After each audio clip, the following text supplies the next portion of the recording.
So good evening, Alvia.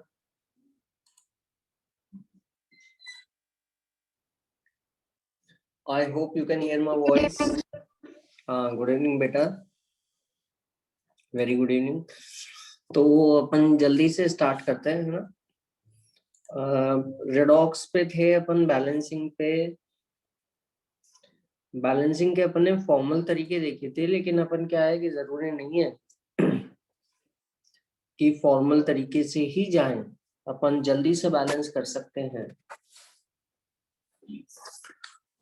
तो मैं जल्दी से बैलेंस करने का एक एग्जांपल देता हूं आपको, है ना?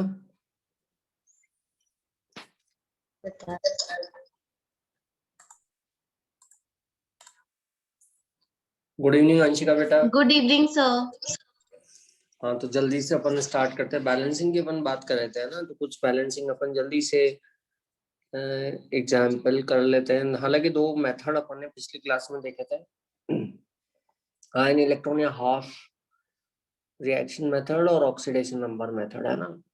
दोनों करीब करीब एक ही हैं, बस इतना सा फर्क था कि अपन ऑक्सीडेशन नंबर मेथड में वो जो चेंज इन ऑक्सीडेशन नंबर है उससे क्रॉस मल्टीप्लाई करते थे, और आयन इलेक्ट्रॉन में क्या होता था, ऑक्सीडेशन और रिडक्शन करने वालों को दो दो करके लिखते थे। तो एक जल्दी से एक क्वेश्चन कर लेते हैं। अनवी, गुड इवनिंग बेटा, वेलकम टू द क्लास।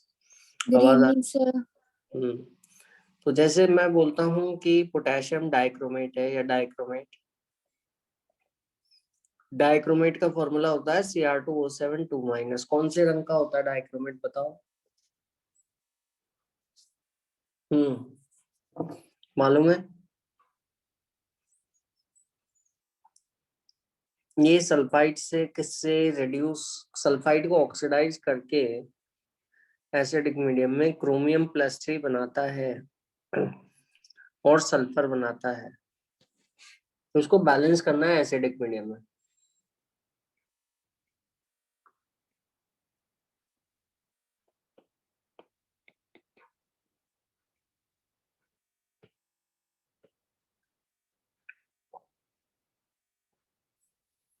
कैसे बैलेंस करोगे? तो मैं आपके सामने एक ऐसी क्वेश्चन लिख देता हूँ, XCr2O7 2- प्लस YS2-, ठीक है, प्लस ZH+,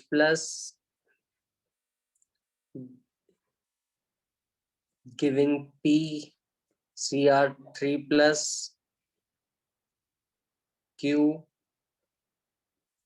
सल्फर और R H2O। समझ में आ गया? तो find the values of XYZ and PQR। Alvia, समझ में आ रहा है? अंशिका बताओ जल्दी से, XYZ PQR क्या होगा? अब इसके लिए बैलेंसिंग करना पड़ेगा आपको, तभी बता पाओगे। एसिडिक मीडियम में बैलेंसिंग करना है।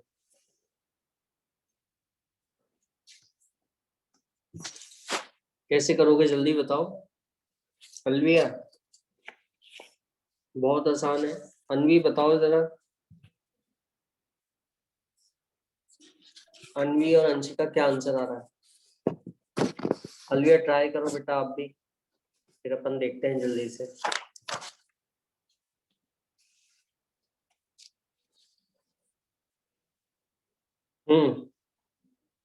आया कुछ आंसर?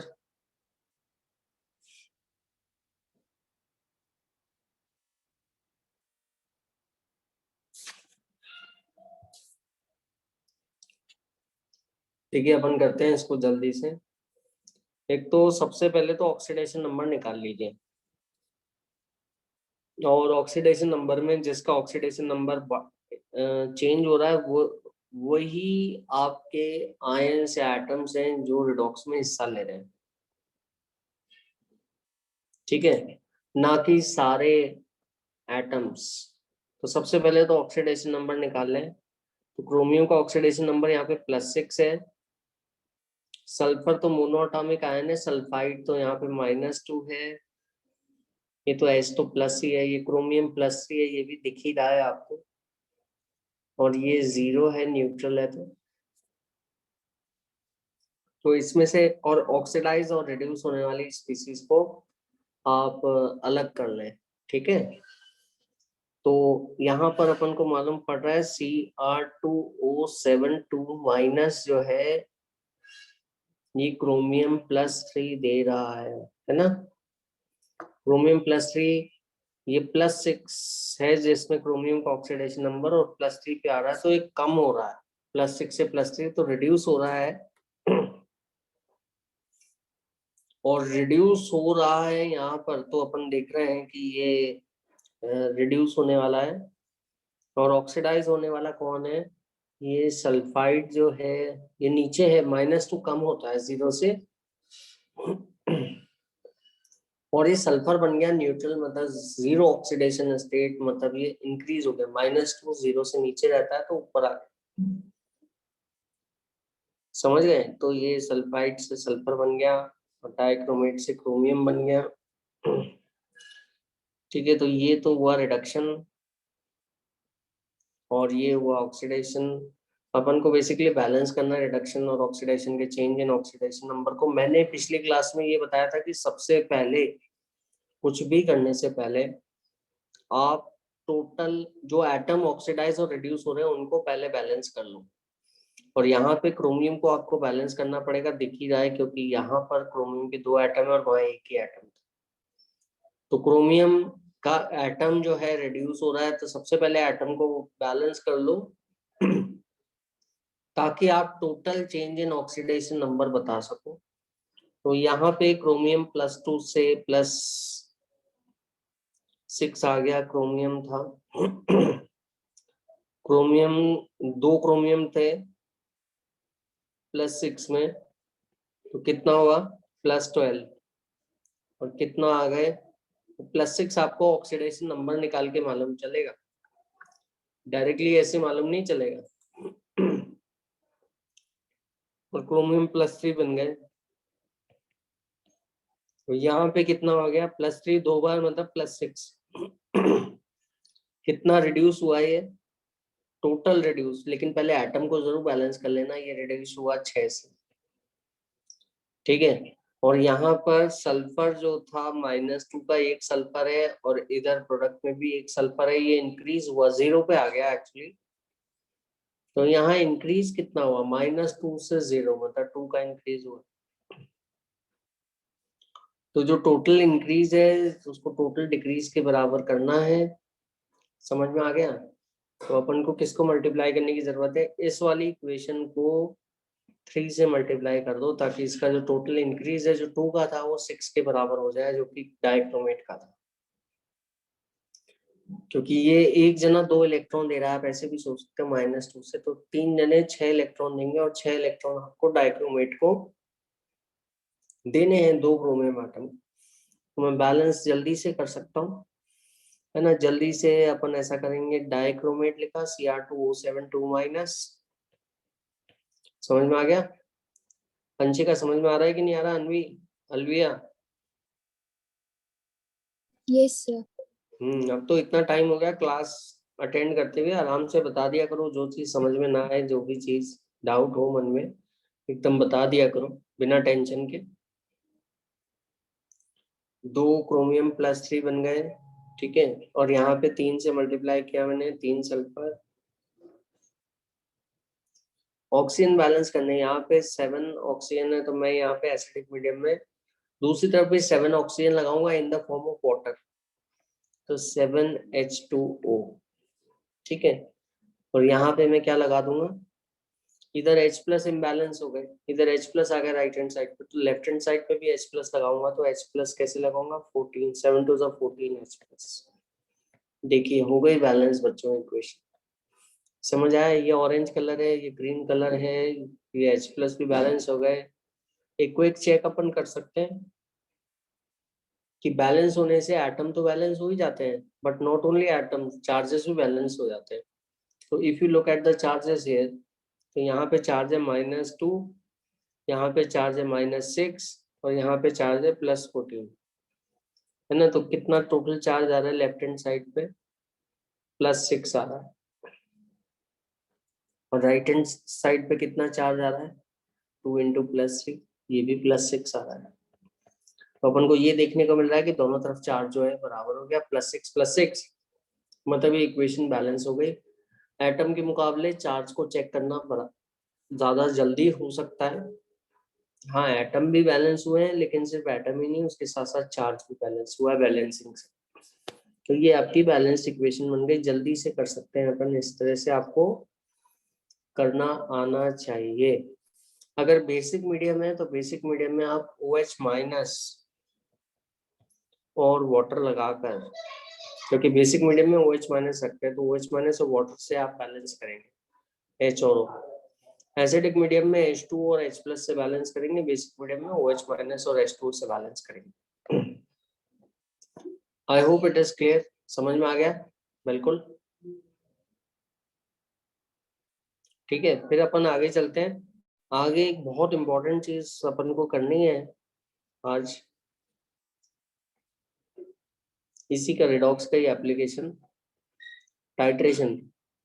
स्कूल में किया है क्या अंशी का टाइट्रेशन? बताओ जरा।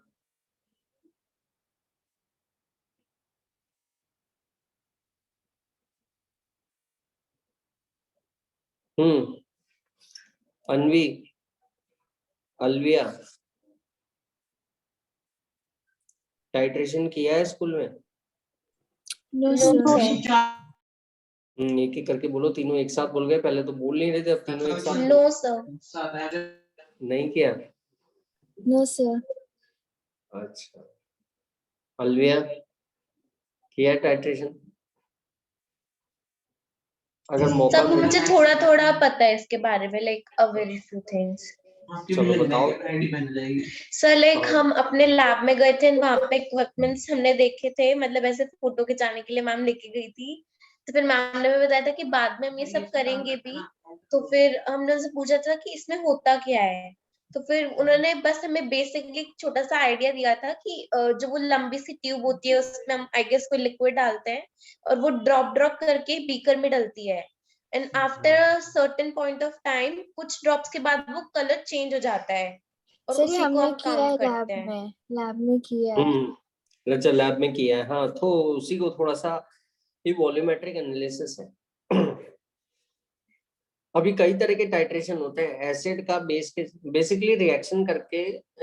ये मतलब है कि रिएक्शन करके, दो चीजों का रिएक्शन करके, एक चीज जिसका कंसंट्रेशन मालूम है उसका रिएक्शन एक अननोन चीज से करके जिसका कंसंट्रेशन मालूम नहीं है उसका कंसंट्रेशन पता लगाना टाइट्रेशन कहलाता है।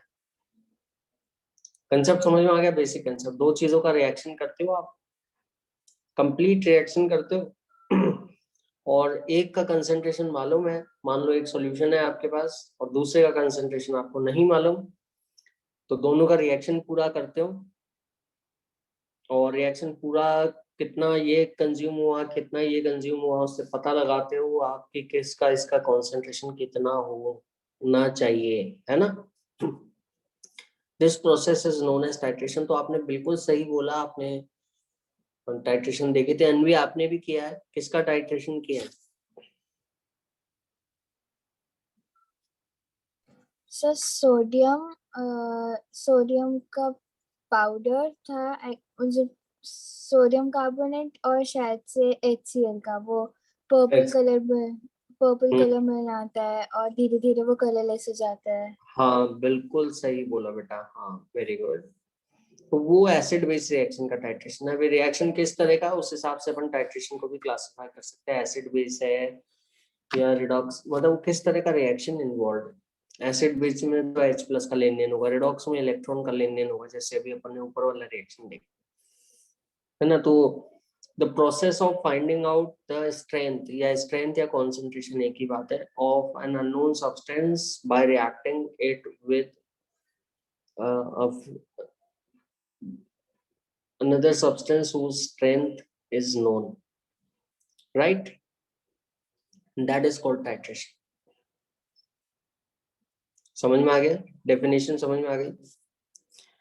तो इसमें अपन क्या करते हैं, देखो, एक जो अंशिका जिसकी बात आप बता रहे थे कि एक पतली सी लंबी सी ट्यूब लेते हैं, है ना, क्या बोलते हैं इसको, नाम पता है?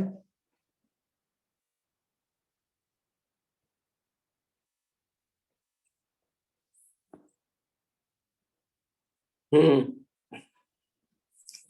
मालूम है क्या? यहाँ पर, यहाँ टैप रहता है कंट्रोल करने के लिए इसका फ्लो का। अलविया पता है ये क्या बोला जाएगा इसको?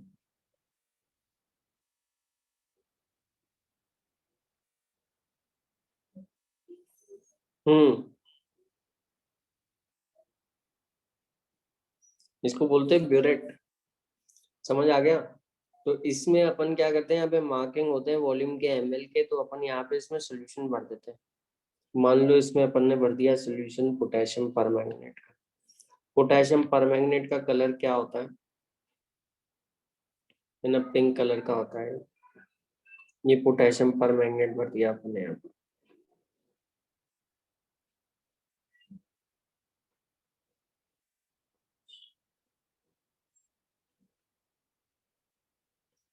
ठीक है, इसका फ्लो अपन कंट्रोल कर सकते हैं, ऊपर के रीडिंग भी अपन कंट्रोल कर सकते हैं। अब आपको बोला कि इसका कंसंट्रेशन मालूम है अपन को, और अब आपको बोला गया कि आप इस KMnO4 को, या KMnO4, या मैं ऐसे लिख देता हूँ मैं सिंप्लीफाई करने के लिए, MnO4 माइनस पोटेशियम परमैंगनेट या परमैंगनेट आयन को ऑक्सिलिक एसिड C2O4 माइनस से रिएक्ट करवाओ। इसका कंसंट्रेशन मालूम है, इसका कंसंट्रेशन मालूम नहीं है। ऑक्सिलिक एसिड कलरलेस होता है, टमाटो में भी होता है ऑक्सिलिक एसिड, स्पिनच में भी होता है ना, मालूम होगा, आपने छोटी क्लासेस में पढ़ा होगा साइंस में, है ना। और इनको एसिडिक मीडियम में क्या करो, टाइट्रेट करो, और रिएक्शन पूरा हो जाए। तो रिएक्शन पूरा होने के लिए आपको इंडिकेटर इस्तेमाल करने पड़ते हैं ना। तो आप क्या करते हो, यहाँ पे इसका कॉन्सेंट्रेशन तो नोन है, तो इसको तो ब्यूरेट में डाल लेते हो। ये पतली सी लंबी सी ट्यूब ब्यूरेट होती है, और ऑक्सिलिक एसिड की, ऑक्सिलेट आयन की एक फिक्स क्वांटिटी आप टाइट्रेशन फ्लास्क में ले लेते हो, जो नीचे रखते हैं आप। ठीक है, ये टाइट्रेशन फ्लास्क हो गया।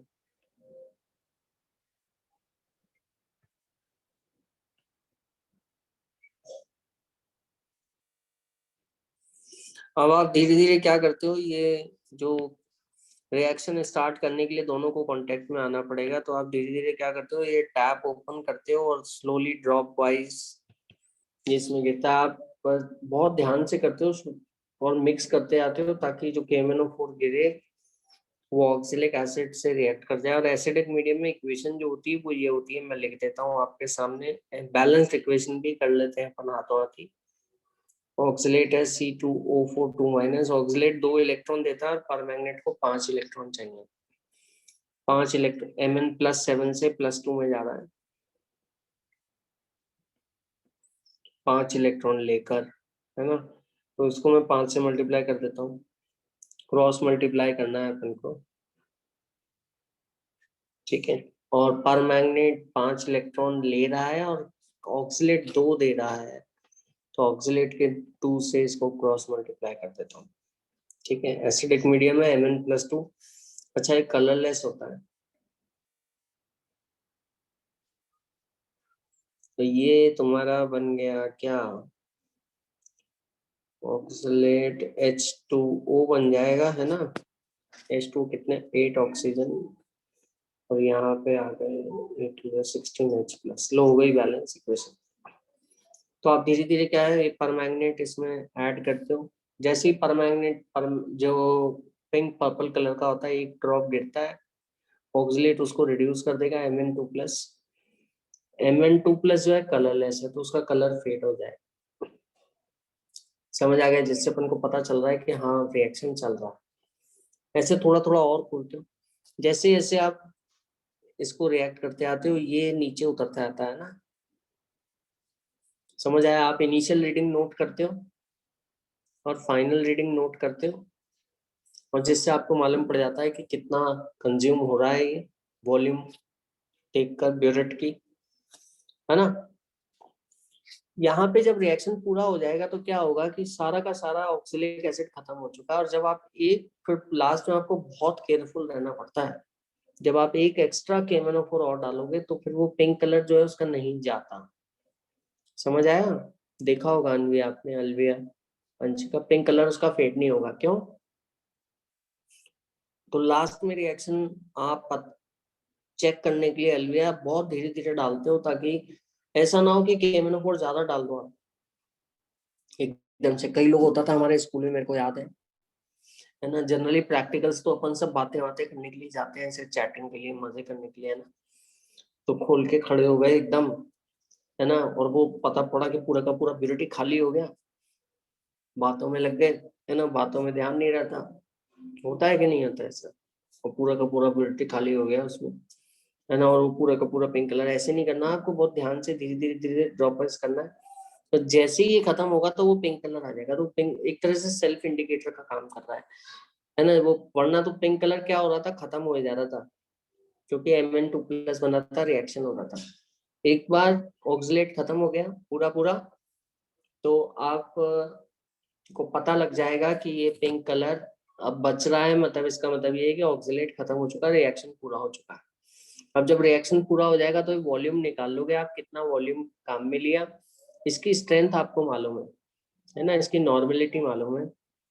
ठीक है, एक तो अगर आप मोल से करते हो, देखो आप इसको मोल से भी सॉल्व कर सकते हो और इक्विवेलेंट से भी कर सकते हो। तो मोल तो 2 मोल इसके, 2 मोल MnO4- के या KMnO4 के, ठीक है, या जितने भी, ये आप यूनिटरी, जरूरी नहीं कि 2 मोल ले लियो, यूनिटरी मेथड लगा सकते हो आप, है ना। जैसे 20 मोल हैं तो उसके अकॉर्डिंगली आप इधर ऑक्सिलेट के मोल भी कैलकुलेट कर सकते हो। हाँ, इक्वेशन से तो मोल से ये मालूम पड़ रहा है कि 2 मोल KMnO4 के रिएक्ट कर रहे हैं 5 मोल ऑक्सिलेट से। समझ आया? पूरा पूरा रिएक्ट कर रहे हैं। या अगर इक्विवेलेंट का कंसेप्ट लगाते हैं तो इक्विवेलेंट में अपन मोल वोल नहीं, अपन डायरेक्ट इक्विवेलेंट की बात करते हैं। एक इक्विवेलेंट वो सब्सटेंस है जो 1 मोल इलेक्ट्रॉन लेगा। तो जितने इलेक्ट्रॉन इसने दिए उतने इक्विवेलेंट इसने, जितने इसने लिए उतने इसने ऑक्सिलेट ने दिए, तो इक्विवेलेंट तो बराबर होते हैं। इसको लॉ ऑफ इक्विवेलेंट कहते हैं, इक्विवेलेंट ऑफ KMnO4 या MnO4 माइनस। ये समझ में आ रहा है अनवी? समझ में आ रहा है कि नहीं आ रहा? Yes sir. Equivalent of oxalate ion. अच्छा, अपन पढ़ते हैं नॉर्मेलिटी। नॉर्मेलिटी जो होती है कंसंट्रेशन बताने का, एक तो मोलैरिटी होती है। मोलैरिटी तो आपको ये बताती है कितने मोल 1 लीटर में प्रेजेंट है ना।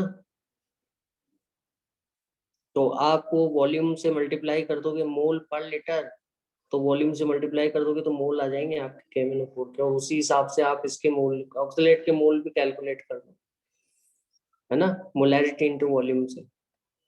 समझ में आया कि नहीं आया? अगर इक्विवेलेंट से जाना चाहते हो तो इक्विवेलेंट बताने वाला भी अपने को कंसंट्रेशन टर्म है, वो है नॉर्मेलिटी। ये इसको लॉ ऑफ इक्विवेलेंस कहते हैं।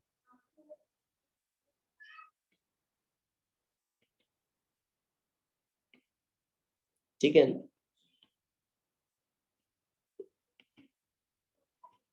नॉर्मेलिटी है। नॉर्मेलिटी क्या होता है, जो कैपिटल N से डिनोट करते हैं इसको, और ये नॉर्मेलिटी आपको दी जाएगी क्लास, है ना।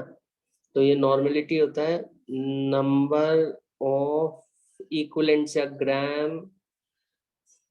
अलविया समझ में आ रहा है बेटा?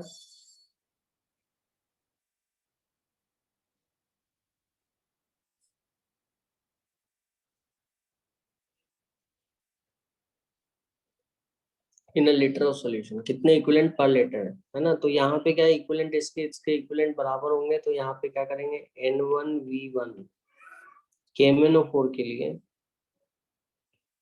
नॉर्मेलिटी को वॉल्यूम से नॉर्मेलिटी तो इक्विवेलेंट पर लीटर है, वॉल्यूम से मल्टीप्लाई कर दो, लीटर में करना वॉल्यूम को, तो वो इक्विवेलेंट पर लीटर इनटू वॉल्यूम, तो वो इक्विवेलेंट आ जाएंगे। Equivalent of KMnO4 is equal to N2V2, ये इक्विवेलेंट ऑफ ऑक्सीलेट।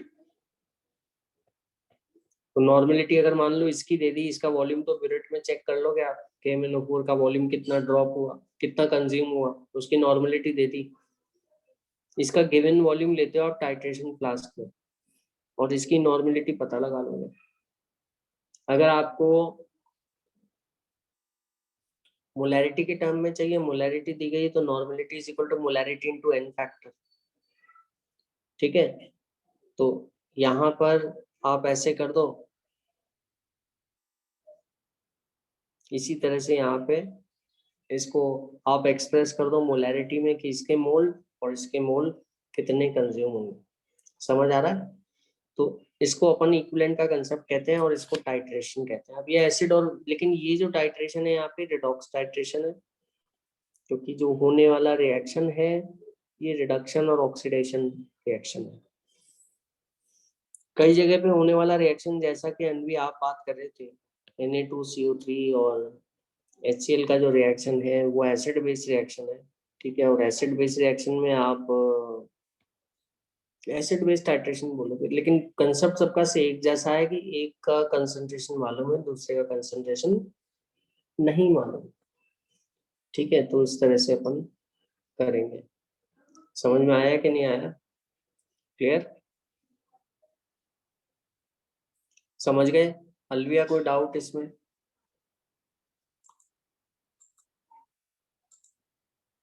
अंशिका?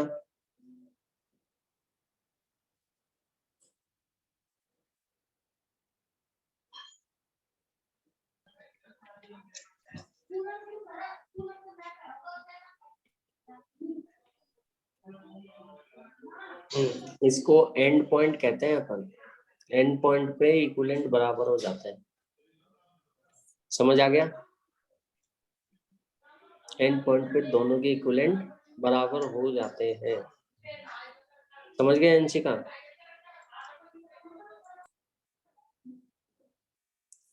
अनवी समझ में आ गया?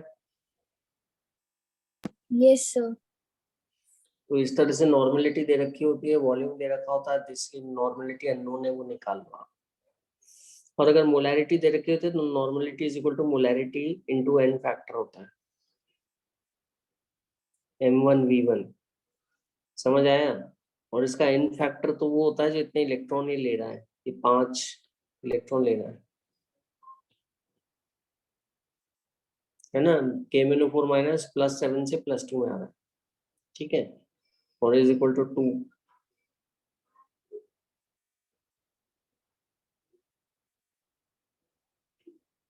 ऐसे भी कर सकते हो। तो नॉर्मेलिटी से ध्यान रखना, equivalent law of equivalent concept है। इक्विवेलेंट कंसेप्ट में फायदा ये है कि आपको बैलेंस करने की जरूरत नहीं है ना, बैलेंस करने की जरूरत नहीं पड़ेगी, आप वैसे ही पता लगा लो। इसमें मोल्स में आपको मोल्स में यूनिटरी मेथड से पता लगाओ तो कर सकते हो आप, और बैलेंसिंग पहले पूरी होनी चाहिए। इंडिकेटर आप काम में लेते हो, इंडिकेटर कई जगह तो काम में नहीं लेते, कई जगह लेते हो। ठीक है, कई जगह तो जैसे KMnO4 में तो इंडिकेटर काम में लिया नहीं, क्यों? क्योंकि this was an example of self indicator. समझ आया? इस सेल्फ इंडिकेटर का एग्जांपल था। सेल्फ इंडिकेटर का एग्जांपल क्यों था? क्योंकि यहाँ पे आपने कोई एक्सटर्नल इंडिकेटर काम में नहीं लिया। समझ गए क्यों नहीं लिया अनवी?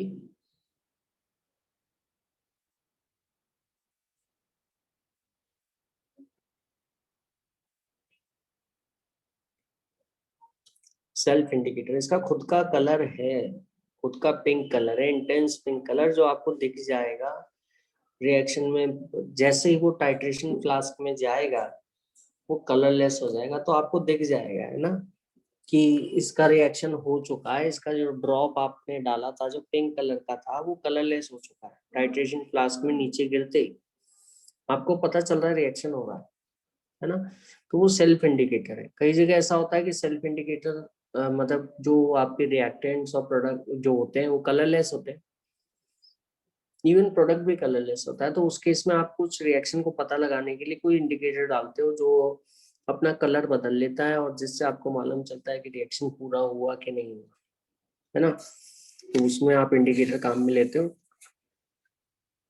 क्लियर। तो इसके अंदर आप KMnO4 तो सेल्फ इंडिकेटर है, ये ध्यान रखना।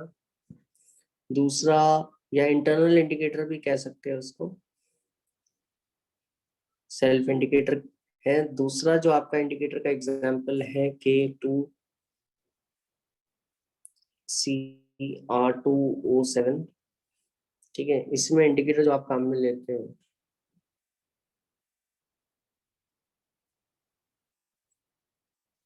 वो लेते हो आप डाइविनाइलामीन।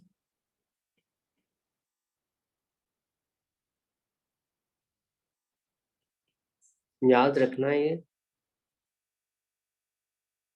या एन फिनाइल, ये इंडिकेटर्स के नाम है।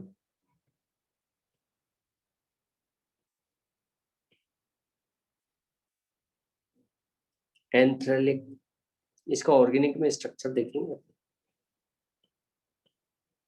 एसिड, ठीक है। तो ये इंडिकेटर अपना कलर बदल लेते हैं जिससे मालूम पड़ जाता है कि हाँ रिएक्शन पूरा हो गया। समझ गए। तो ये इंडिकेटर से कुछ जगह एक बहुत ही कॉमन इंडिकेटर काम में लेते हैं, जैसे कई जगह आपका जो इंडिकेटर होता है वो रहता है स्टार्च। स्टार्च आप तब काम में लेते हो जब I2 बन रहा होता है, समझ आया, या I2 के साथ रिएक्शन करते हो। तो I2 जो है, ठीक है, when I minus is oxidized to I2, तो आप स्टार्च ले लेते हो, ठीक है। या फिर I2 का रिएक्शन है,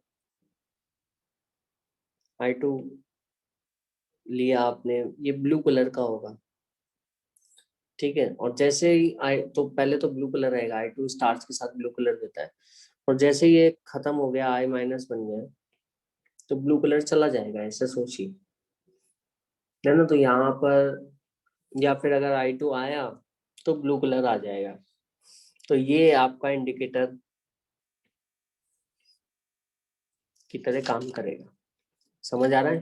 तो इंडिकेटर अपन को ये बताएंगे कि किस तरह से आपका रिएक्शन हो सकता है, मतलब क्या, कब रिएक्शन पूरा हुआ नहीं हुआ, रिएक्शन का पूरा होने का पता आपको इंडिकेटर देंगे। समझ आया। इसको टाइट्रेशन कहते हैं अपन। इसमें टाइट्रेशन में 2 टाइट्रेशन और है। रेडॉक्स टाइट्रेशन के एग्जांपल्स तो जैसे मैंने बताया आपको,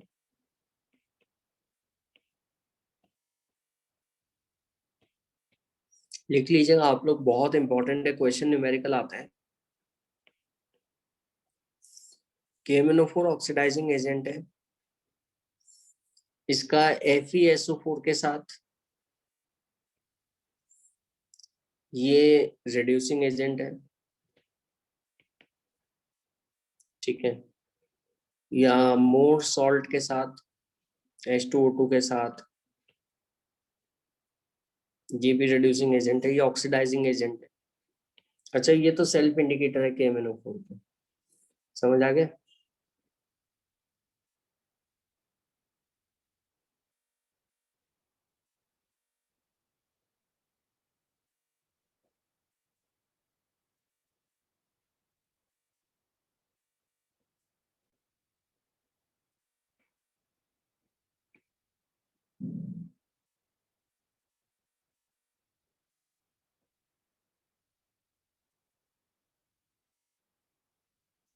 ये सभी के सभी रिड्यूसिंग एजेंट्स हैं, सब मिलाकर नहीं, आपको एक एक दिया रहेगा, ठीक है। समझ आ रहा है। या K2Cr2O7, पोटेशियम डाइक्रोमेट, जैसा कि अभी अपन ने देखा, ये ऑक्सीडाइजिंग एजेंट है। इसका टाइट्रेशन आपको आ सकता है FeSO4 के साथ, जो बदल जाता है ऑक्सीडाइज होके Fe+3। ये रिड्यूसिंग एजेंट जो है ऑक्सीडाइज होता है, ये ऑक्सीडाइजिंग एजेंट रिड्यूस होता है क्रोमियम+3, ठीक है। तो ये कुछ टाइट्रेशन है आपके जो कॉमनली आते हैं। दूसरा है आपका आयोडीमेट्रिक टाइट्रेशन। आयोडीमेट्रिक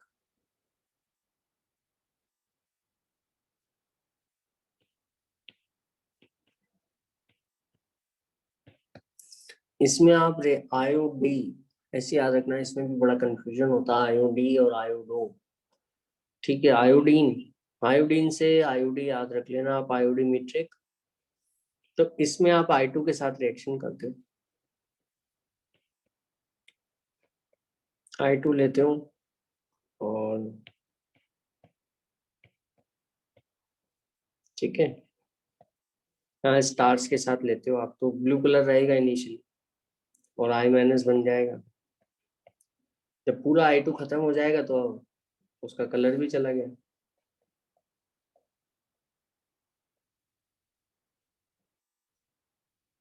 H4O6 2 माइनस एक्वस, सब एक्वस मीडियम में, एक्वस वाटर में रिडॉक्स रिएक्शंस होते हैं। समझ में आ रहा है कि नहीं आ रहा? अंशिका, अनवी, अलविया, जल्दी बताओ।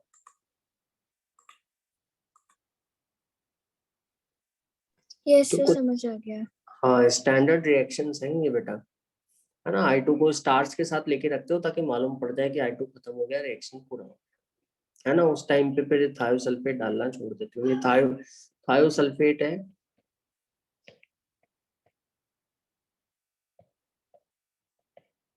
इसको हाइपो भी कहते हैं, समझ गए। और ये आयोडीमेट्रिक टाइट्रेशन में आयोडीन के साथ रिएक्शन, आयोडीन के साथ रिएक्शन, ऐसे याद रखना। ये आपका आयोडीमेट्रिक टाइट्रेशन कहलाता है। रिड्यूसिंग एजेंट इसमें थायोसल्फेट हो सकता है, जिसको अपन कॉमनली हाइपो कहते हैं।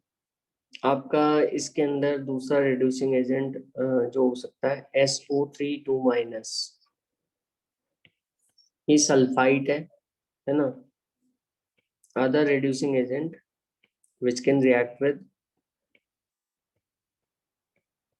I2 can be sulfite और arsenite,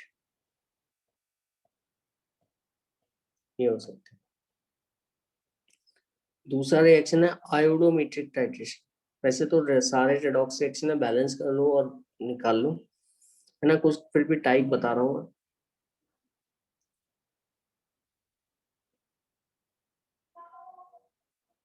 आयोडो स्पेलिंग नोट करना आप,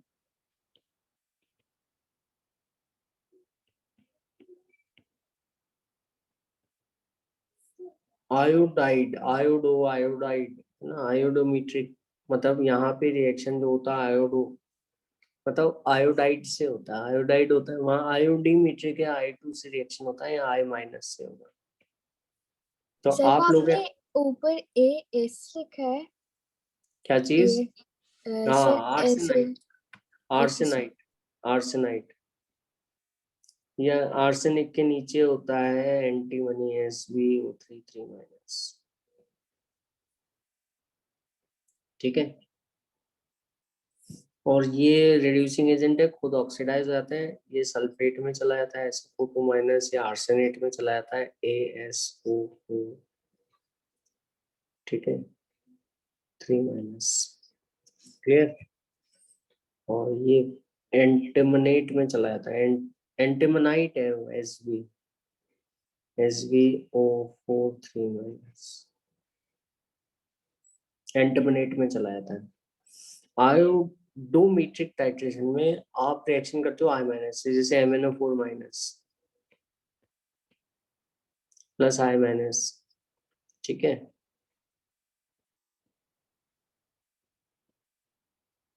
will give you Mn2 plus I2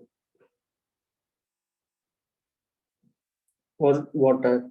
acidic medium में अगर आप बैलेंस करने जा रहे हो तो इसने तो 5 इलेक्ट्रॉन लिए, उसने उसने 2 दिए, है ना। तो यहाँ पे 5 5 दिए, तो इसको 5 से मल्टीप्लाई कर दो, तो यहाँ पे हो गया 10,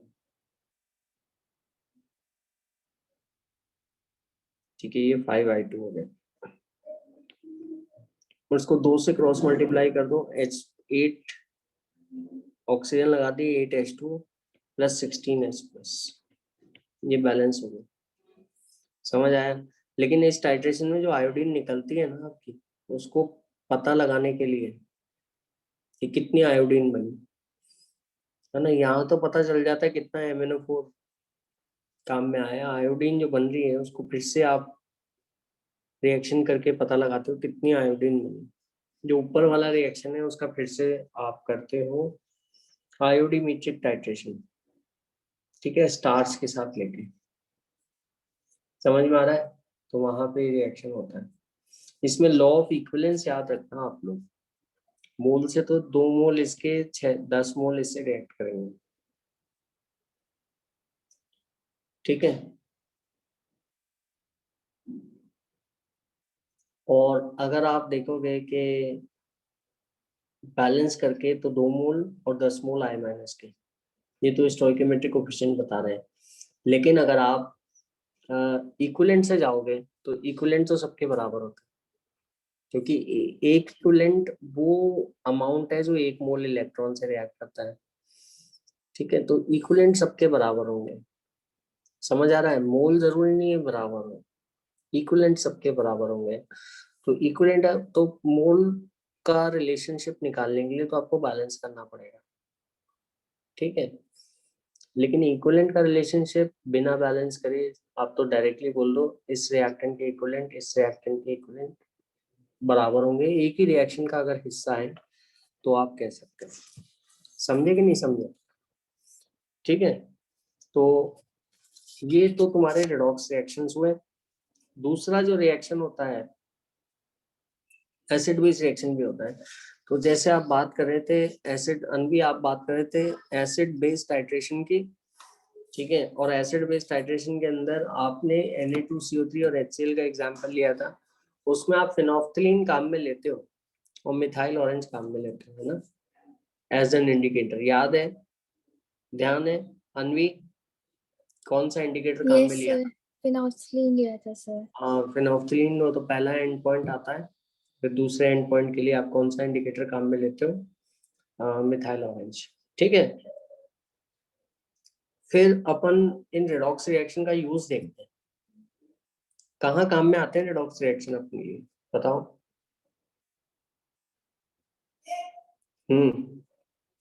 बताओ जरा, रेडॉक्स रिएक्शन कहाँ काम में आएंगे,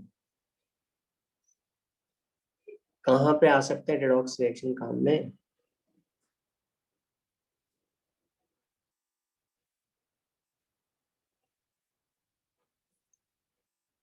रेडॉक्स रिएक्शंस कहाँ काम में आएंगे? एक कॉमन यूज है इलेक्ट्रोकेमिकल सेल।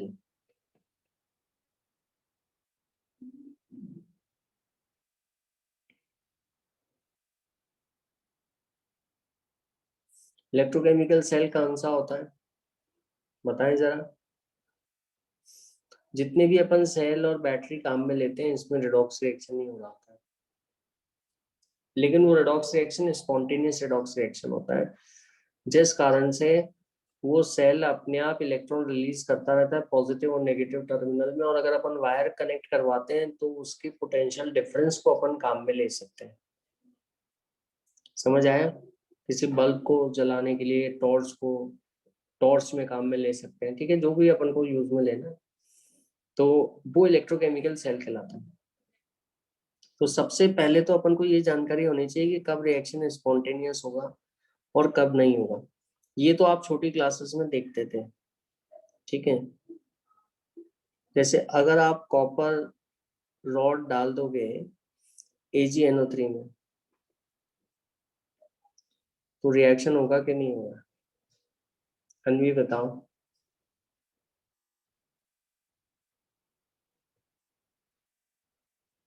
हम्म अनवी। सर CO तो कम रिएक्टिव होता है एल्यूमिनियम से। कम रिएक्टिव होता है CO2। सही बताया। और या ज्यादा रिएक्टिव होता है? वो आयन कौन सा कम रिएक्टिव कौन ज्यादा रिएक्टिव ये देखना है सिल्वर से। है ना, कॉपर रॉड डाल दो FeSO4 में, ठीक है, और यहाँ पे आयरन रॉड डाल दो कॉपर सल्फेट में।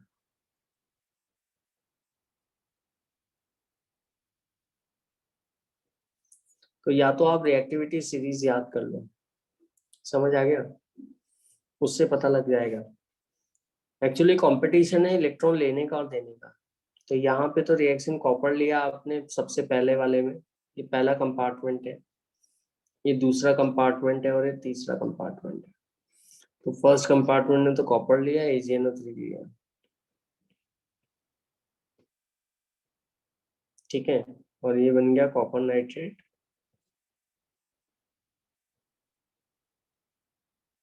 तो सिल्वर डिपॉजिट हो जाएगा यहाँ पर। ऐसा क्यों हो रहा है अंशिका, बताओ, अलविया बताओ ऐसा क्यों हो रहा है?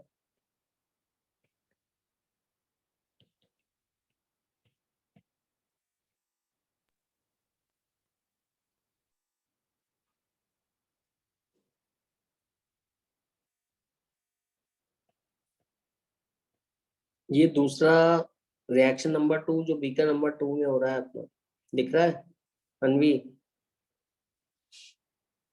और रिएक्शन नंबर 3 में मैंने इसका उल्टा लिख दिया, आयरन रॉड डिप की कॉपर सल्फेट में।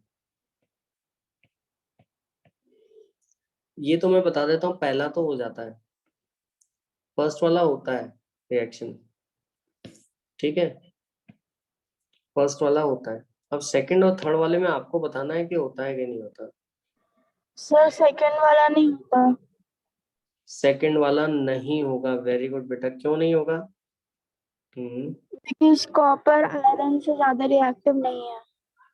हाँ वेरी गुड बेटा, हाँ सेकंड वाला रिएक्शन नहीं होगा, ठीक है। तो रिएक्ट कॉपर जो है आयरन से ज्यादा रिएक्टिव नहीं है, बिल्कुल सही बात और एकदम प्रिसाइज बात आपने बोली है, थर्ड वाला हो जाएगा, कॉपर डिपॉजिट हो जाएगा, है ना, और यहाँ ब्लू कलर फेड होता जाएगा दिखेगा अपन को, और यहाँ पे ग्रीन आ जाएगा,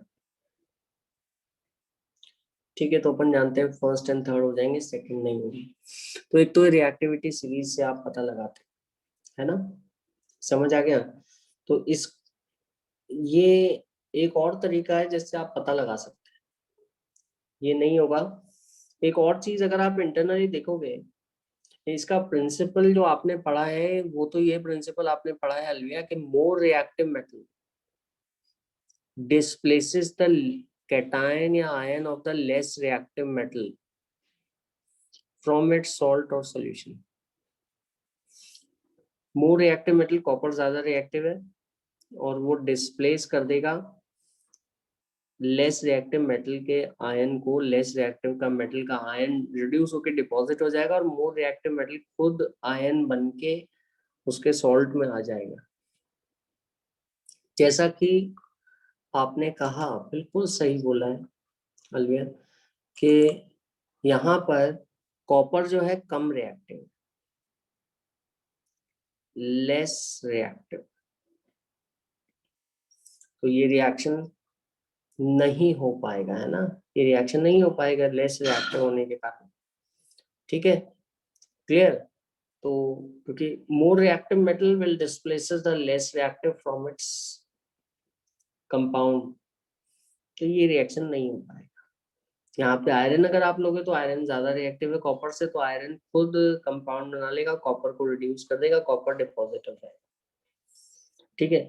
एक नजरिया तो ये था देखने का, दूसरा नजरिया इस रिएक्शन को ये है कि इलेक्ट्रॉन लेने के बीच में कंपटीशन चल रहा है ना। यहाँ पे अगर इसमें अपन स्पेक्टेटर आयंस को हटा दें तो जो आपका पहला रिएक्शन है आपको वो इस तरह से दिख रहा है। मैं सिर्फ रेडॉक्स में हिस्सा लेने वाले आयंस ही लिख रहा हूँ, कॉपर है और सिल्वर है, और सिल्वर ने कॉपर से इलेक्ट्रॉन छीन लिए, कॉपर ने दे दी, कॉपर 2+ बन गया और 2 सिल्वर बन गया, समझ आ रहा है। अब ऐसा इसलिए हुआ, ऐसा ही, अच्छा इसमें ऐसा नहीं होगा, इसमें सिल्वर इलेक्ट्रॉन ले पाया, ठीक है। किसी भी एलिमेंट या किसी भी आयन, कैटायन या एनायन या कंपाउंड की इलेक्ट्रॉन लेने की टेंडेंसी को अपन मेजर कर सकते हैं, है ना। इलेक्ट्रॉन लेने की टेंडेंसी को अपन मेजर कर सकते हैं, इसी तरह से देने की टेंडेंसी को भी अपन मेजर कर सकते हैं। तो for the time being let's keep it simple. अभी थोड़ी देर के लिए अपन सिंपल रखें। अपन ऐसा ऐसा वैसे तो दोनों टेंडेंसी मेजर कर सकते हैं। फॉर द टाइम बीइंग अपन बात करते हैं कि इलेक्ट्रॉन एक्सेप्ट करने की टेंडेंसी, ठीक है। तो जैसे Ag+ है और इसकी Ag+ की इलेक्ट्रॉन एक्सेप्ट करने की टेंडेंसी Ag और Ag बनने के मतलब वो Ag बन गया इलेक्ट्रॉन एक्सेप्ट करके, कुछ टेंडेंसी होगी, ठीक है। कॉपर की भी होगी कुछ।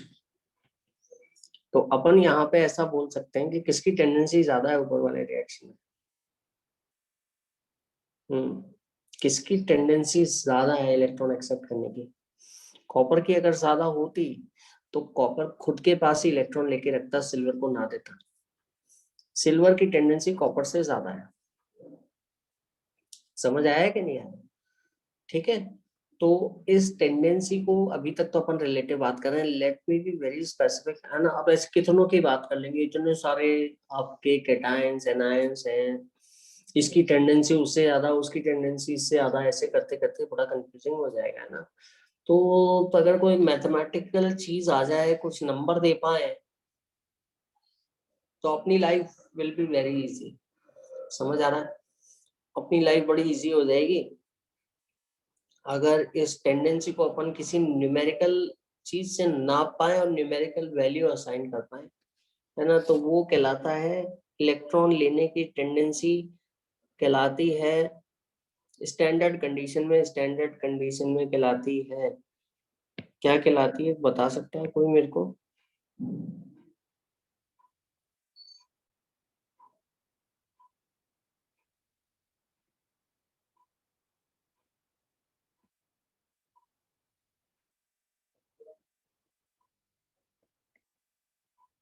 Standard reduction potential. ये देखो रिडक्शन होते हुए, और ये पोटेंशियल पोटेंशियल क्यों बात कर रहे हैं, है ना, क्योंकि एक्चुअली कौन लेगा कौन देगा ये डिपेंड करता है, रिलेटिव टेंडेंसी है ना। तो इसको स्टैंडर्ड रिडक्शन पोटेंशियल कहते हैं। It is a measure of tendency of a species to accept or gain electrons under standard condition, that is at 1 molar concentration। standard condition क्या क्या है? 1 मोल concentration, और जो आपका प्रेशर है 1 बार होना चाहिए, और 298 कैलोरी पर। जो आपकी इलेक्ट्रॉन लेने की टेंडेंसी है वो स्टैंडर्ड रिडक्शन पोटेंशियल कहलाती है। तो अब अगर अपन ऐसे स्टैंडर्ड रिडक्शन पोटेंशियल सबका लिख दें तो अपनी लाइफ बड़ी इजी हो जाएगी। अपन को जिसकी वैल्यू ज्यादा होगी मालूम पड़ जाएगा कि हाँ ये इलेक्ट्रॉन लेना ज्यादा चाहता है, और बता पाएंगे रिएक्शन हो पाएगा कि नहीं हो पाएगा। समझ आया? बजाय ये याद करने के कि ये ज्यादा रिएक्टिव है ये कम रिएक्टिव है, हालांकि बात सही है रिएक्टिविटी की, लेकिन as we are moving to higher level, ये ज्यादा रिएक्टिव ये कम रिएक्टिव, ऐसे कब तक ज्यादा कम करते रहेंगे, है ना। तो बेटर गिव सम वैल्यू।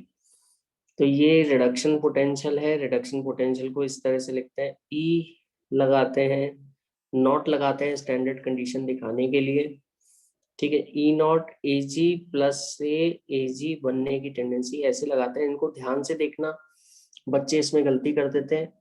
गलती इसलिए करते हैं क्योंकि बहुत छोटा छोटा लिखा है नीचे, Ag+ से Ag बनने की टेंडेंसी, वो दोनों के बीच में स्लैश लगा रखा है, मतलब Ag+ इलेक्ट्रॉन लेके Ag बनने की टेंडेंसी ये होगी +0.8 वोल्ट। समझ आ रहा है? ये सिल्वर की Ag+ की इलेक्ट्रॉन लेने की टेंडेंसी है, और जो कि कॉपर से ज्यादा है।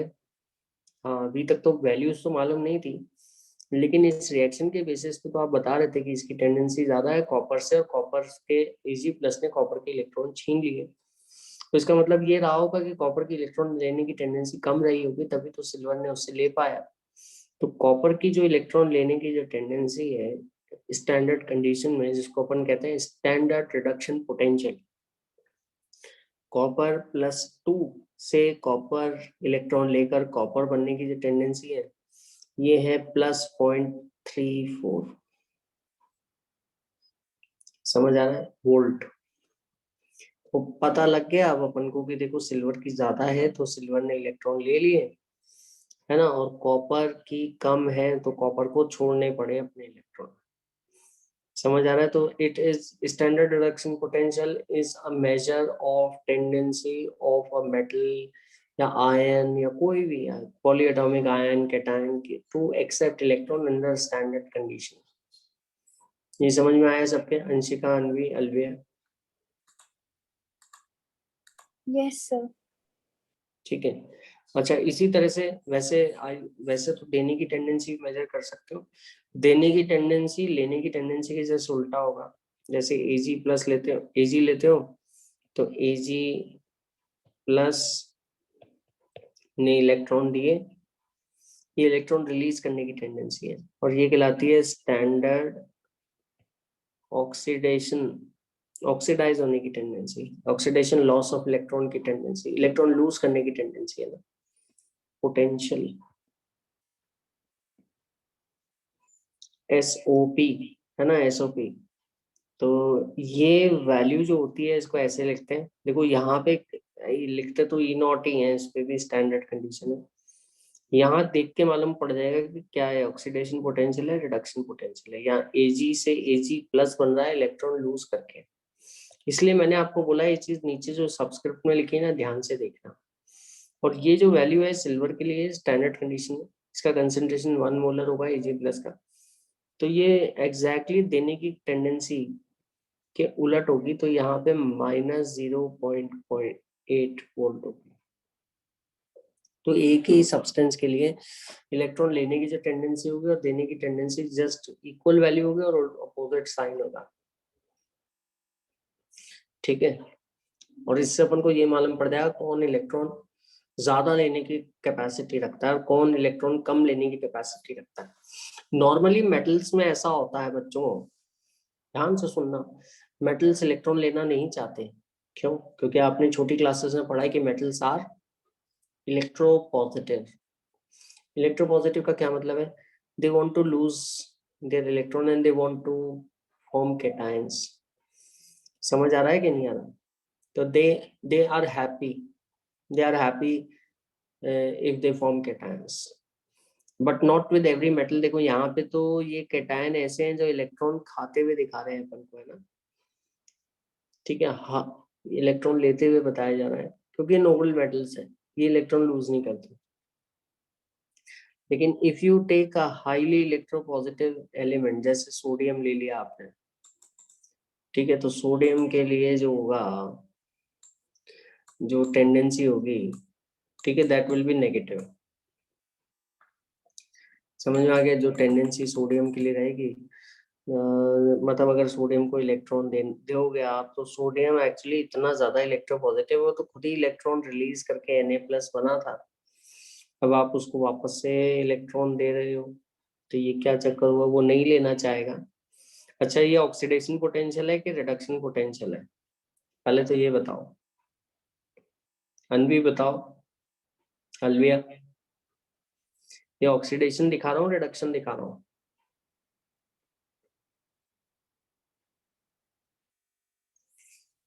हम्म,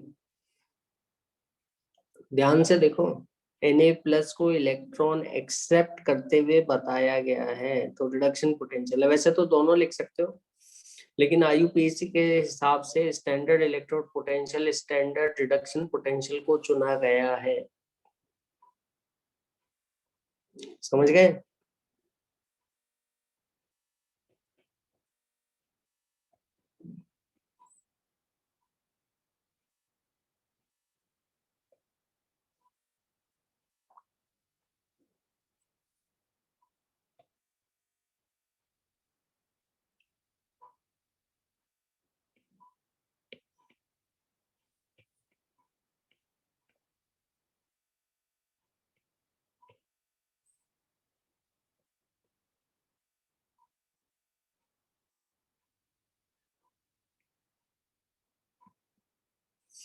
ये आपका लिथियम प्लस आयन है। लिथियम प्लस आयन बिल्कुल भी इलेक्ट्रॉन लेना नहीं चाहता। कैसे पता? मैं उसकी नेगेटिव वैल्यू, नेगेटिव मतलब लेना नहीं चाह रहा।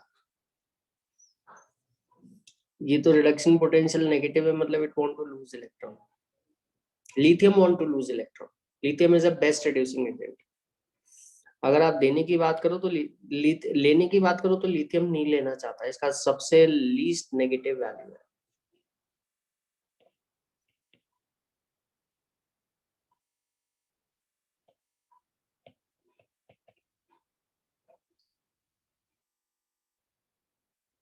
पॉजिटिव वैल्यू आ जाए इलेक्ट्रोड पोटेंशियल की, उसका मतलब वो चाहता है। नेगेटिव वैल्यू आ जाए तो नहीं चाहता।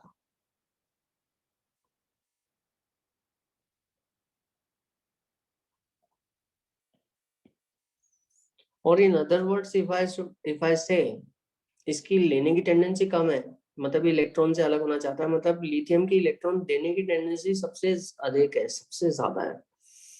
Lowest tendency to accept electron. ये वही बात हुई कि लिथियम की जो है मैक्सिमम टेंडेंसी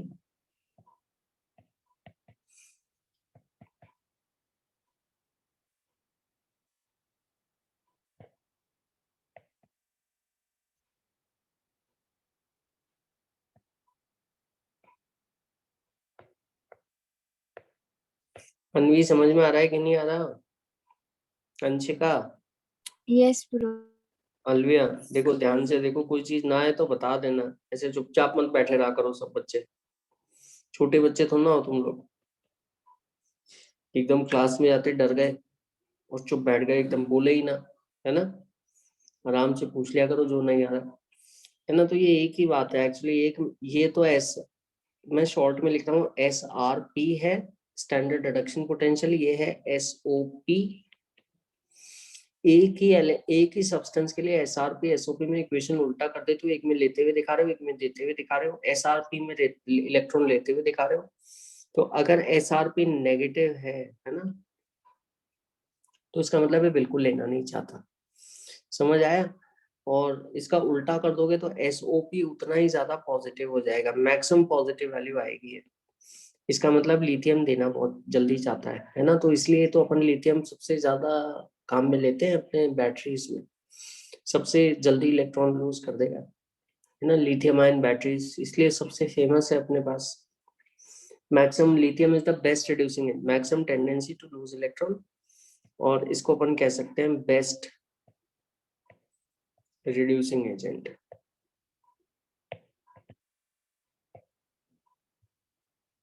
लेकिन ये ऑक्सीडेशन पोटेंशियल है, लूज करते हैं। आईयूपीएसी के वैसे तो दोनों, इसका वैल्यू कितना होगा, ये +3.05 वोल्ट।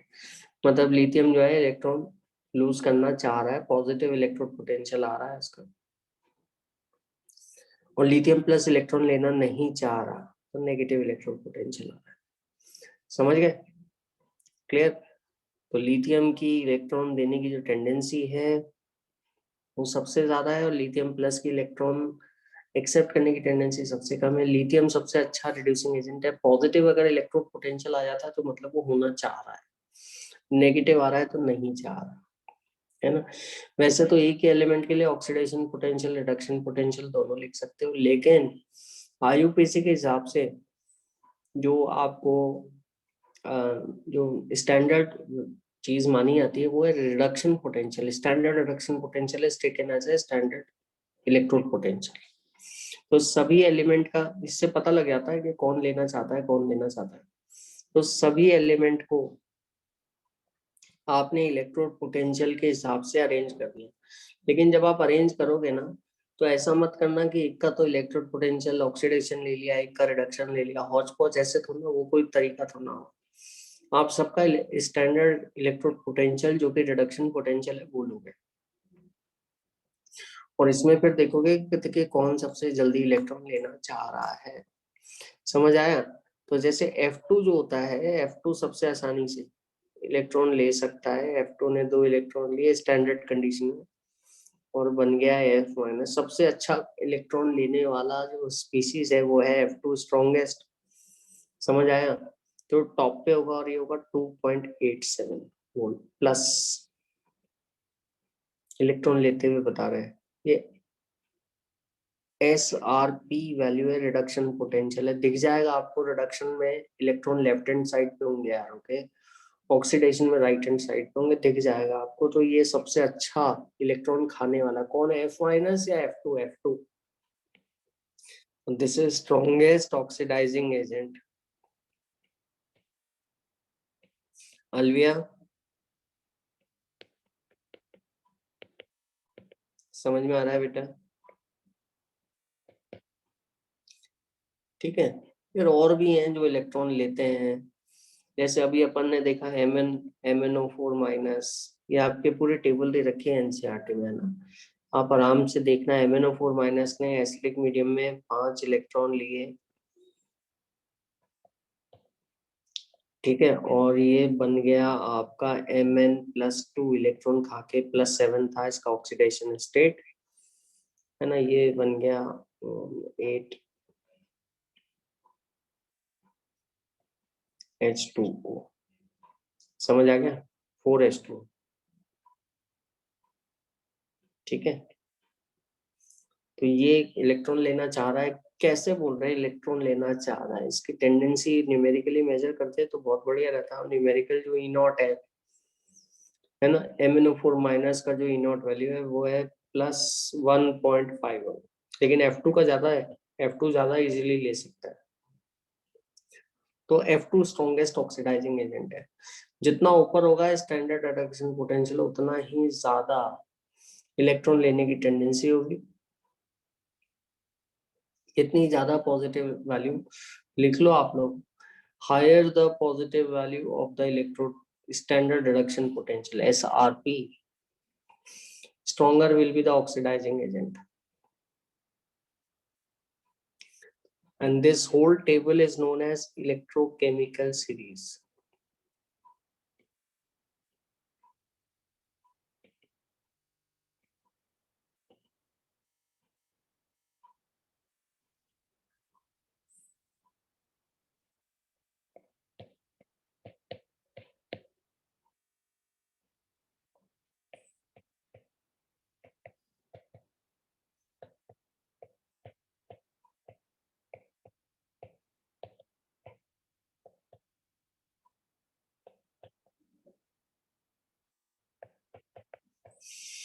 डाइक्रोमेट अभी अभी अपन ने डिस्कस किया था। डाइक्रोमेट जो है इलेक्ट्रॉन लेगा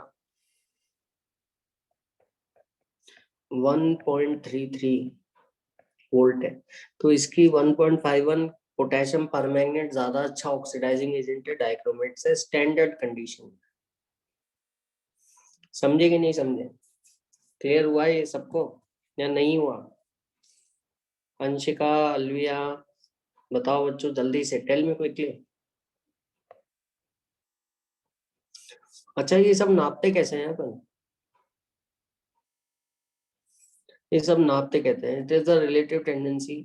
देखो, अकेले किसी एलिमेंट का आप नहीं नाप सकते, है ना। आप क्या करते हो, आप हाइड्रोजन से कंपेयर करते हो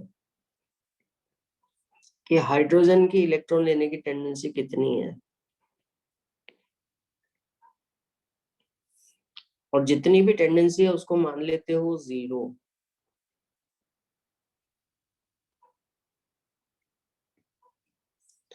अगर किसी के हाइड्रोजन से ज्यादा इलेक्ट्रॉन लेने की टेंडेंसी है तो वो हाइड्रोजन से ऊपर आएगा, तो ये रेफरेंस इलेक्ट्रोड माना जाता है। इसको कहते हैं अपन स्टैंडर्ड हाइड्रोजन इलेक्ट्रोड। ये जो जितनी भी वैल्यूज लिखी है ना, ये एक्चुअली हाइड्रोजन इलेक्ट्रोड से कंपेयर करके लिखी है, जिसमें हाइड्रोजन इलेक्ट्रोड की वैल्यू 0 अज्यूम की गई है स्टैंडर्ड हाइड्रोजन इलेक्ट्रोड की। समझ गए? क्लियर? अगर मान लो हाइड्रोजन से कोई कम इलेक्ट्रॉन लेना चाहता है तो वो नीचे होगा, उसकी वैल्यू नेगेटिव होगी। तो हाइड्रोजन से ऊपर वाले ज्यादा रिएक्टिव है, और जो जितना ऊपर है उतना ज्यादा रिएक्टिव और उतना ज्यादा इलेक्ट्रॉन लेने की टेंडेंसी रखता है, एक्सेप्ट की टेंडेंसी रखता है। और जो जितना नीचे है वो उतना नेगेटिव है। तो वो इलेक्ट्रॉन, क्योंकि अपन पूरी जो टेबल बना रहे हैं ये स्टैंडर्ड रिडक्शन पोटेंशियल की टेबल है, इलेक्ट्रॉन लेते हुए दिखा रहे हैं। जो जितना नीचे है उसकी इलेक्ट्रॉन लेने की टेंडेंसी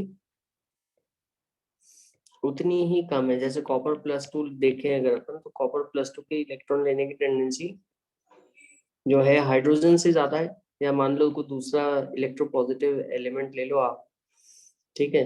जैसे कॉपर का तो 0.34 है, तो इससे हाइड्रोजन से ऊपर होगा जो कि 0 से ज्यादा है। मान लीजिए लेड ले लो, Pb2+ से इलेक्ट्रॉन लिए Pb बन गया, और Pb बन गया तो ये आ रही है -0.13 वोल्ट, मतलब इसकी इलेक्ट्रॉन लेने की टेंडेंसी कम है। तो इलेक्ट्रोकेमिकल सीरीज के अंदर ऊपर वाला मेटल नीचे वाले आयन को डिस्प्लेस कर देगा, है ना। क्लियर। इस तरह से अपन more reactive metal, more reactive element will displaces the less reactive element from its salt और compound। अब जितना नीचे जाते जाओगे उतना नेगेटिव होता जाएगा, तो इलेक्ट्रॉन लेने की टेंडेंसी उतनी कम होती जाएगी। जिंक के लिए ये स्टैंडर्ड रिडक्शन पोटेंशियल, जिंक तो मेटल है, वो बहुत इलेक्ट्रोपॉजिटिव है, तो लेना नहीं चाहेगा। और ये हो गया -0.76 वोल्ट। ठीक है। लिथियम के लिए सबसे ज्यादा नेगेटिव है, तो lithium is the poorest acceptor of electron.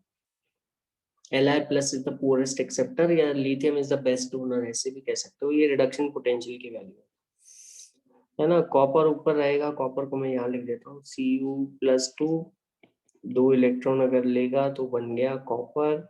ये हो गया 0.34। समझ गए।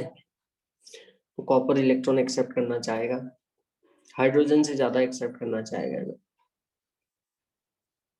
लेड नहीं चाहेगा। तो अब इसमें एक ही होता है कि कौन रिएक्ट करेगा कौन रिएक्ट नहीं करेगा। तो अगर आप कॉपर रॉड को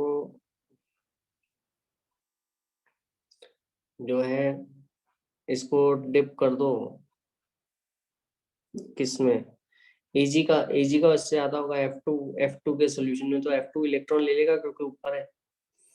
समझ आया। या कॉपर रॉड को डिप कर दो जिंक में, Zn+2, ठीक है। क्या ये रिएक्शन होगा? ये नहीं होगा।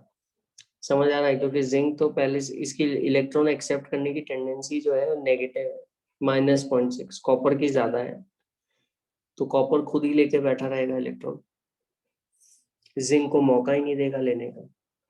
समझे कि नहीं समझे। तो ये रिएक्शन नहीं हो पाएगा। समझ में आ रहा है अंशिका, अनवी, अलविया? बताओ जल्दी से मेरे को, कौन बताएगा।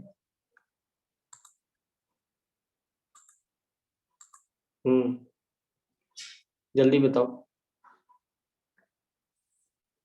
और ये रिएक्शन हो जाएगा। आपका जो रिएक्शन है Cr+2 ले लो और जिंक ले लो, ये हो जाएगा रिएक्शन।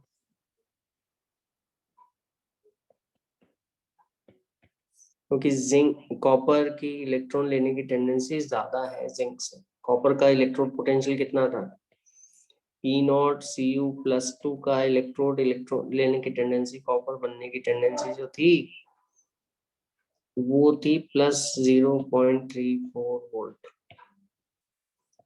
E0 जिंक की जो टेंडेंसी थी कम थी, है ना, लोअर वैल्यू आ रही थी। ये आ रही थी -0.76 वोल्ट। ये कम आ रही थी, ज्यादा आ रही थी, तो कॉपर ले लेगा जिंक से, इलेक्ट्रॉन चले जाएंगे, ये हो जाएगा, ये नहीं होगा। तो ये कहलाता है spontaneous redox reaction.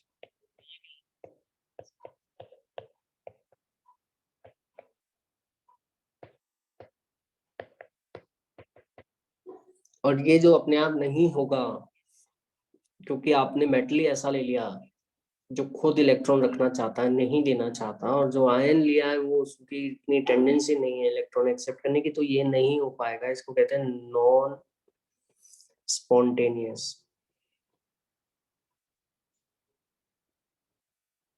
Redox reaction. ठीक है, समझ में आया? स्पॉन्टेनियस और नॉन स्पॉन्टेनियस रेडॉक्स रिएक्शन जो अपने आप हो जाते हैं।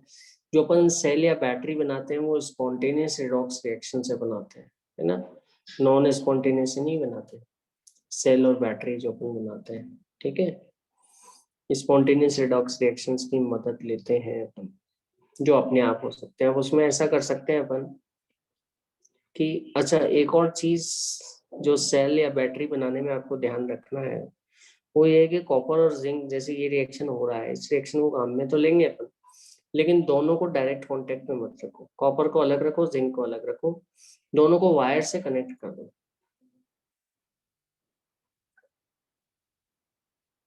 ठीक है, तो तुमने क्या करा, यहाँ पे जिंक ले लिया और ये जिंक सल्फेट सोल्यूशन लिया, यहाँ पे कॉपर रॉड ले ली, एक कॉपर सल्फेट सोल्यूशन ले लिया ब्लू कलर का। अब यहाँ जो कॉपर आयंस है ना, उनकी टेंडेंसी ज्यादा है और वो जिंक से इलेक्ट्रॉन खींचना चाहते हैं, ये देखो। ठीक है, लेकिन आपने क्या करा, जिंक को रॉड को तो वहां कॉपर के सोल्यूशन में डालने की बजाय क्या करा, दूसरे तरफ रख दिया। तो अब ये कॉपर +2 आयन जिंक से इलेक्ट्रॉन कैसे लेंगे, तो अब आप क्या करो, एक वायर से कनेक्ट कर दो, तो वायर के थ्रू इलेक्ट्रॉन लेंगे। समझ आया? तो इससे सेल बन जाएगा। ठीक है, तो यहाँ पे जिंक क्या होंगे, जिंक अपने आयंस को, 2 इलेक्ट्रॉन को रिलीज करके जिंक +2 बनाएंगे।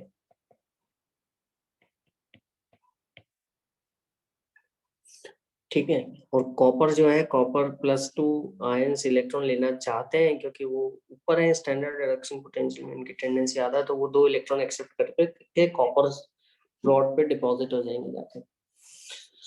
तो समय के साथ साथ अगर आप देखोगे तो कॉपर रॉड जो है बड़ी होती जाएगी, तो कॉपर डिपॉजिट हो जाएगा, इलेक्ट्रॉन ले लेके कॉपर बनने की टेंडेंसी ज्यादा है ना। और जिंक की जो रॉड है वो कटती जाएगी धीरे धीरे, वो उसका मास कम होता जाएगा, साइड से टूटती जाएगी। समझ में आ गया? क्लियर? तो इससे बन गया अपना सेल। इसको ये लैब में भी देखते हैं, डैनियल सेल देखा है, गैल्वेनिक सेल भी कहते हैं इसको। अनवी देखा कि नहीं देखा इसको? फिजिक्स लैब में भी डैनियल सेल काम में आता है, उसमें यही होता है। अलविया देखा? सर नहीं देखा है। हाँ, कभी फिजिक्स लैब में जाओगे ना तो वहां पर भी एक सेल बना बनाया रहता है, वो ऐसा सोल्यूशन होता है, उसमें वो यही होता है ना, लेकिन 2 कंटेनर नहीं होते क्योंकि वो कैरी करने में दिक्कत होगी, वो एक ही कंटेनर में, अंदर एक कंटेनर होता है उसमें रखते हैं, डैनियल सेल कहते हैं इसको। ठीक है, अब चलो, कॉपर की लेने की टेंडेंसी ज्यादा थी और जिंक की लेने की टेंडेंसी कम थी, या देने की टेंडेंसी, लेने की टेंडेंसी कम, मतलब it is the same way to say कि देने की टेंडेंसी ज्यादा, तो ऐसा रिएक्शन हुआ। डायरेक्ट कांटेक्ट में मत रखना, वरना क्या होगा, इलेक्ट्रॉन डायरेक्टली सॉल्यूशन में ही चले जाएंगे, तुम्हें नहीं, कुछ नहीं मिलेगा। तो तुमने क्या करा, दोनों को अलग अलग रख के वायर से कनेक्ट किया, and that help us to that force the electron to flow through an external circuit and we can use this। अब इलेक्ट्रॉन का फ्लो करना है, एक बात बता रहा है कि पोटेंशियल डिफरेंस है ना, तो पोटेंशियल डिफरेंस इस सेल का कितना होगा, वोल्टेज कितना आएगा, ईएमएफ कितना आएगा, तो ये भी अपन उससे स्टैंडर्ड ईएमएफ निकाल सकते हैं इलेक्ट्रोकेमिकल सीरीज से। E cell is equal to E naught cathode minus E naught anode. ये सब कुछ रिडक्शन पोटेंशियल के टर्म में, स्टैंडर्ड रिडक्शन पोटेंशियल के टर्म में बात करूं तो इतना होगा। ठीक है, अच्छा ये कहां से लूंगा मैं, कैथोड पर कौन है, कैथोड पे कॉपर, एनोड पे कौन है, एनोड पे जिंक, दोनों का रिडक्शन पोटेंशियल इसका ज्यादा है ना, ज्यादा में से है ना, तो राइट पे जो होगा वो आपका लेना चाहेगा, है ना, ये इलेक्ट्रॉन लेना चाहेगा। ये +0.34, ये टेबल से देखूंगा मैं, इलेक्ट्रॉन पोटेंशियल के टेबल से। माइनस जिंक का कितना, -0.76 वोल्ट, है ना। ये साइन के साथ लिखना है आपको, क्योंकि बहुत मैटर करता है साइन। साइन आपने गड़बड़ कर दिया, सब कुछ गड़बड़ हो जाएगा, क्योंकि साइन एक्चुअली सेम वैल्यू के दो साइन हो सकते हैं ना। तो ये आया 1.10 वोल्ट, ये स्टैंडर्ड कंडीशन में ही है, पहली बात तो ये ध्यान रखना। ये नोट लगा रहा हूँ मैं ऊपर, ये बता रहा है स्टैंड, मतलब सबका कंसंट्रेशन 1 मोल है, टेम्परेचर 298 है, प्रेशर 1 बार है। तो ये जो डेनियल सेल होता है, इसका वोल्टेज जो आता है 1.1 वोल्ट आता है, जो कॉपर और जिंक इलेक्ट्रोड से बना होता है। राइट हैंड साइड पे आप क्या करते हो, राइट हैंड साइड पे आप लिखते हो कैथोड, ठीक है। और ये कैथोड पे रिडक्शन हो रहा होता है, पॉजिटिव होता है कैथोड, और राइट हैंड साइड पे लिखते हो। लेफ्ट साइड पे लिखते हो आप, लेफ्ट साइड पर एनोड, ओ की आवाज आ रही है तो ऑक्सीडेशन, मतलब आयन इलेक्ट्रॉन छोड़ छोड़ के ऑक्सीडाइज होके होके सॉल्यूशन में जा रहे हैं। तो यहाँ पे इलेक्ट्रॉन छूटते आ रहे हैं रॉड पे, तो ये हो जाएगा नेगेटिव इलेक्ट्रॉन।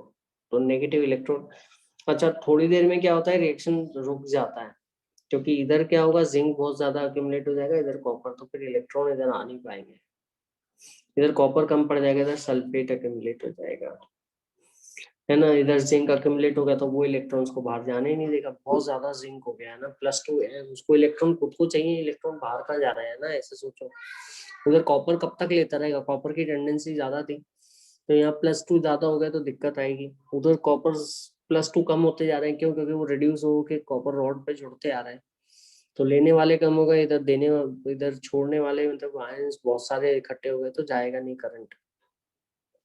तो अपन इसका एक इलाज करते हैं। अपन क्या करते हैं, यहाँ पे एक ऐसे उल्टा करके एक ट्यूब डाल देते हैं।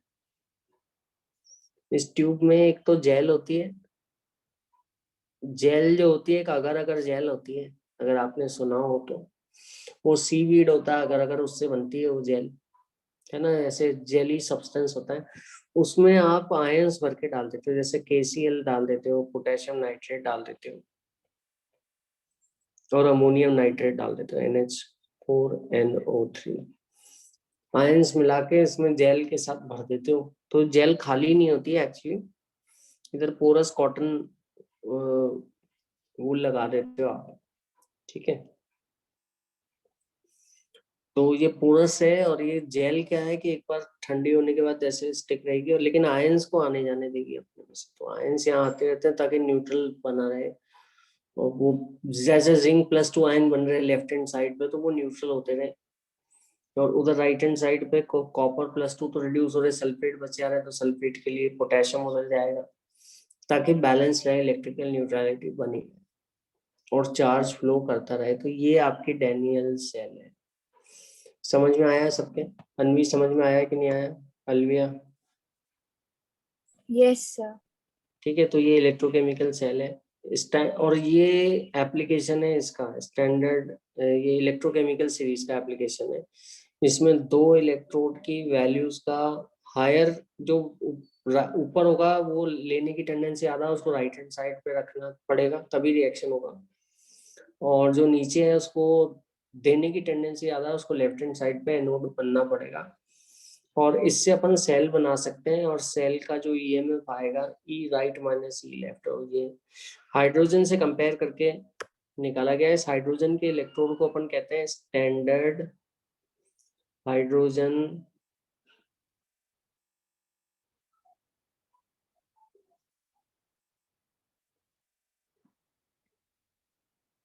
इलेक्ट्रोड, SHE कहते हैं अपन इसको, ठीक है। स्टैंडर्ड, इससे कंपेयर करके इसका इलेक्ट्रोड पोटेंशियल ना पॉजिटिव ना नेगेटिव, 0 मानते हैं। मतलब इसकी देने की जितनी टेंडेंसी, लेने की टेंडेंसी, इससे ज्यादा देने वाले लेने वाले एक्सेप्टर जो होंगे वो ऊपर होंगे, और नीचे वाले जो होंगे वो नेगेटिव स्टैंडर्ड रिडक्शन पोटेंशियल आएगा, वो नीचे रहेंगे। समझ गए? तो आई होप ये क्लियर है बिल्कुल। वैसे तो चैप्टर इलेक्ट्रोकेमिस्ट्री का 12th में आता है, लेकिन आधी बात तो यहीं पे ही खत्म हो गई आपकी, मतलब एक तरह से पढ़ लिया आपने काफी चीजें। ऑफिशियली चैप्टर आपका 12th क्लास में, लेकिन कंसेप्ट तो समझ में आ गया ना। This is a application of spontaneous redox reaction. Cell तभी बना पाओगे जब रिएक्शन हो पाएगा, है ना। अगर मान लो ऐसा रिएक्शन लेके बैठ गए जो हो ही नहीं रहा है, जैसे ये वाला, उससे सेल नहीं बना सकते आप, ये गड़बड़ है। अगर आप इसका इलेक्ट्रोड पोटेंशियल निकालोगे ना, तो कैथोड पे जिसका रिडक्शन हो रहा है, जिंक का रिडक्शन होता है वो बता रहे हो, तो ये -0.76 माइनस, और ऑक्सीडेशन हो रहा है कॉपर का -0.34, तो यहाँ आ रहा है -1.1 वोल्ट। तो अगर अगर सेल का ईएमएफ नेगेटिव आ रहा है तो वो सेल काम नहीं करती। समझ आ गया? मतलब आपने देने लेने की टेंडेंसी के हिसाब से काम नहीं हो रहा है, उल्टा चल रहा है सब कुछ। ठीक है? अगर electrode potential EMF of the cell positive आ रहा है तो बहुत बढ़िया। समझ गए? क्लियर? समझ में आ रहा है कि नहीं आ रहा बच्चों? तो इसमें और कोई डाउट है? अलविया, अंशिका बताओ। तो मैं क्लास एंड करता हूँ। इसको और एनसीईआरटी से ढंग से पढ़ लेना, 12th में वापस से पढ़ेंगे इसको। आई होप बिल्कुल क्लियर है, आपको समझ में आ गया? चलो वेरी गुड। एक बार जस्ट पढ़ लेना, है ना, क्वेश्चंस कर लेना। नेक्स्ट टर्न पे अपन नया चैप्टर स्टार्ट करेंगे, ठीक है? चलो, okay, bye bye everyone, take care, good night everyone, ठीक है? Good night. Thank you, sir. Okay बेटा।